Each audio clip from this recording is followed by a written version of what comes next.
જનમત ન્યૂઝમાં આપણું સ્વાગત છે। આજે 77મો ગણતંત્ર દિવસ સમગ્ર દેશમાં આન બાન અને શાન સાથે ઉજવવામાં આવ્યો હતો। સરકારી તથા અર્ધસરકારી કચેરીઓ ઉપરાંત સોસાયટી અને મહોલ્લાઓમાં પણ ગણતંત્ર દિવસની ઉજવણી કરવામાં આવી હતી। વડોદરાના તરસાલી વિસ્તારમાં આવેલી પુષ્પક સ્કાય લાઇન સોસાયટીમાં પણ આજે ધામધૂમથી 77માં ગણતંત્ર દિવસની ઉજવણી યોજાઈ હતી। આ પ્રસંગે પૂર્વ એરફોર્સ જવાન ભૂપલસિંહ તથા સોસાયટીના વરિષ્ઠ નાગરિકના હસ્તે રાષ્ટ્રધ્વજ ફરકાવવામાં આવ્યો હતો। ઉપસ્થિત રહેલા સોસાયટીના રહેવાસીઓએ રાષ્ટ્રધ્વજને સલામી આપી અને દેશભક્તિની ભાવનાને ઉજાગર કરી હતી।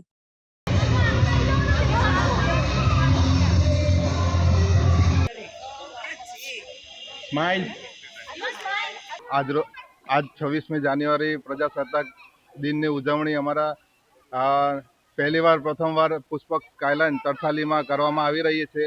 આજે બધા એટલા ઉત્સાહમાં છે, બધાની એક રાષ્ટ્ર ભાવના પણ આજે જાગી રહી છે।